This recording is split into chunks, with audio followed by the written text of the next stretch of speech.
an independent, equal branch of government. We're no longer that, but we're an arm and a very weak arm of the Trump White House. Every semblance of independence has just disappeared. It's gone. And I think that is something historians will look at, and they'll call it a turning point in the United States Senate. This committee, after months of breaking precedent after precedent in a manic rush to fill a Supreme Court seat, is now on the verge of voting on a nominee who has been credibly accused of sexual assault, and the committee hasn't even conducted a meaningful investigation. Yesterday, we heard the powerful and courageous testimony of Dr. Christine Blasey Ford. Following her testimony, I doubt that not one of us left the committee room doubting her credibility. I'm sure nobody doubted her credibility. But then, Judge Kavanaugh angrily denied the allegation, and I'll get to that shortly. But we should all agree that a credible allegation of sexual assault against a nominee to our nation's highest court demands that we proceed with the utmost caution. Our constitutional obligation, at the very least, is to investigate these allegations properly. This isn't about delaying a nomination until after the election, even though we have that precedent when the Republicans did that with Merrick Garland. This is about doing our job. This is what we're elected to do, what we're paid to do. And the first step is an FBI investigation. That has always been the first step when new derogatory information comes to light about a nominee. Even in one instance when the information was as minor as decades-old marijuana use, Republicans still made sure we had an FBI investigation. Why is Judge Kavanaugh, who is facing much more serious allegations of sexual abuse, why is he being held to a lower standard than all the nominees before him? Certainly all the nominees I've seen in 44 years. A proper investigation also means hearing from all the witnesses. That includes the 4 witnesses who signed sworn affidavits offered by Dr. Ford.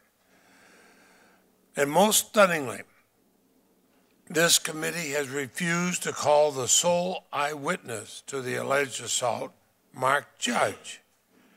Instead, all we have is a brief letter from Mr. Judge vaguely asserting that he has no memory of this alleged incident. Well, I'd like to ask him questions about that under oath, and a lot of us would. He has effectively nailed a do not disturb sign, and apparently the Republicans on this committee are satisfied, as if oral testimony and opportunity to question a witness is unnecessary. Now, whether you believe Judge Kavanaugh or you believe Dr. Ford, the fact that we're not allowed to hear from somebody who's said to be the sole eyewitness is outrageous. Everybody here knows that. I said yesterday that an earlier time the Senate failed Anita Hill, whom I believed. Today we're doing even worse. At the time of Anita Hill, we had an FBI investigation. We had almost 24 witnesses. Here, Republicans are not willing to do either, even if it would delay this information, or this nomination, just a matter of a week or two, certainly far short of the November election. They don't want to hear women who have relevant evidence. Is that really what the Senate Judiciary Committee has lowered itself to? I'm at a loss how Republicans could think they've heard enough about Dr. Ford's allegations and are ready to move on. previous question is not. I think you should look at what the reactions are you're getting around this country. Dr. Ford captivated the nation yesterday with her horrifying story of sexual assault. Every minute of her testimony was credible. She knew Brett Kavanaugh. She knew Mark Judge. This was not a case of mistaken identity. In a moment that I'll never forget, when I asked her for her strongest memory, something from the incident she couldn't escape, she testified, indelible in the hippocampus is the laughter, the uproarious laughter between the two as a teenage Judge Kavanaugh drunkenly pinned Dr. Ford down to the bed and attempted to sexually assault her. Indelible is the memory of the laughter, the uproarious laughter between the two. As a member of this committee, as a former prosecutor, as a husband and a parent, I found Dr. Ford's testimony to be wholly credible. Not one member of this committee has suggested she was not, and the same cannot be said of Judge Kavanaugh. Judge Kavanaugh's veracity has been an issue every single time he's ever testified before the Senate.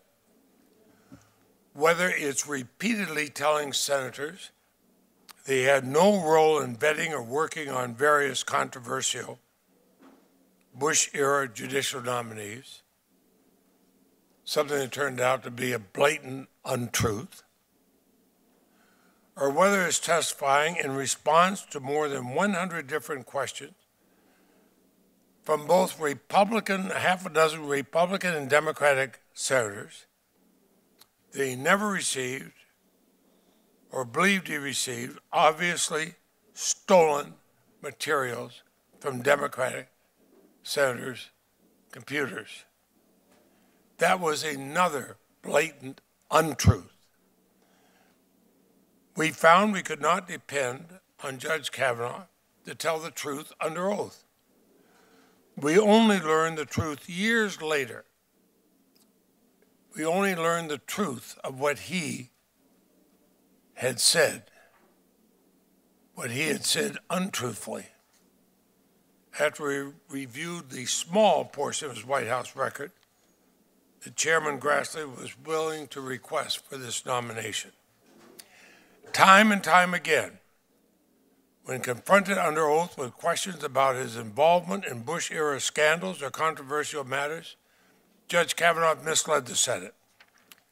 Now, the fact that he's misled the Senate over and over and over again, that does not make him guilty of sexual assault as a 17-year-old.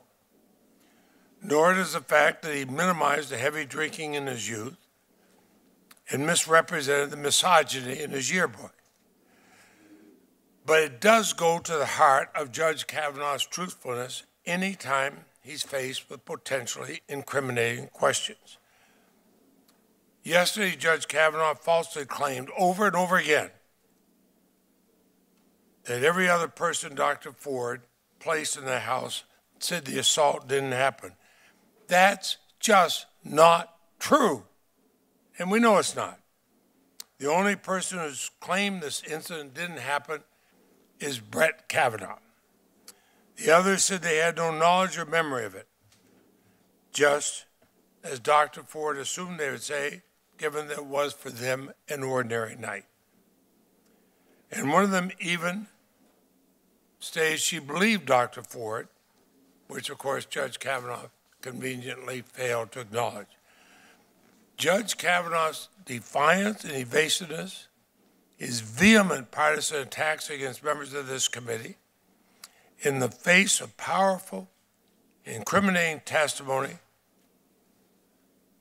surpassed even that of Clarence Thomas at the time of Anita Hill. He tried to portray Dr. Ford's allegation as part of a calculated, an orchestrated political hit.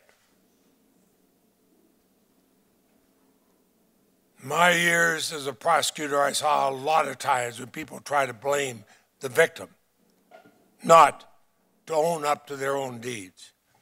He angrily asserted baseless political tirades. He was all too eager to promote the false Republican talking point that Senator Feinstein was lying in wait with this allegation. He even claimed the allegations were driven by revenge on behalf of the Clintons. It's hard to make this stuff up. That amounts to conspiratorial madness. In my time in the Senate, I have never seen such volatility, partisanship, and a lack of judicial temperament from any nominee for any court in any administration. It's no secret that I have deep concerns about what a Justice Kavanaugh would mean for the rights of women, for workers, for health care, for unchecked presidential power, and other important issues. I also believe he's unfit to serve on our nation's highest court because of his history of misleading the Senate while under oath. But as serious as these concerns are, this is different.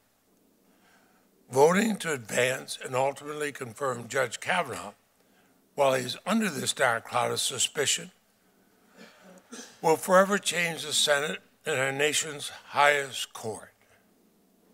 It will politicize the U.S. Supreme Court, a branch of our government that should be above politics.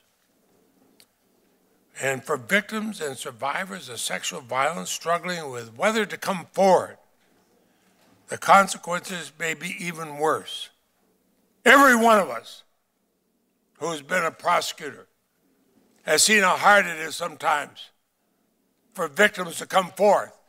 And are we sending the signal that you stay there, don't come forth? You know, how this committee handles this nomination will be viewed as a reflection of how seriously our society views credible claims of sexual misconduct. During Dr. Ford's testimony, the National Sexual Assault Hotline saw an unprecedented 147% increase in calls. When survivors see us taking sexual assault seriously, they're empowered to come forward. If they see us callously sweeping it under the rug, I fear they'll have disastrous consequences. If victims think they'll never be believed or will not matter even if they are believed, then why come forward at all? Dr. Ford deserves to be heard. And that must mean more than just checking a box. Remember, Dr. Ford did not spend her entire life preparing for this moment. She is not backed by the most powerful officials in our nation's government. She did not come here with a political agenda. She did not testify with a job promotion on the line. She did not evade our questions, and she did not demean our motives of either Republicans or Democrats. She instead plainly, with grace, and at times emotionally, recounted the trauma that she experienced as a 15-year-old girl. Trauma that has been haunting her for the 36 years since. She had nothing to gain and everything to lose by coming forward. I listened closely to both her and Judge Kavanaugh, and I believe her as I believed Anita Hill. I'll be voting no on Judge Kavanaugh's nomination. He does not have the veracity nor the temperament for a lifetime appointment to the highest court in our nation. And no such nominee should be confirmed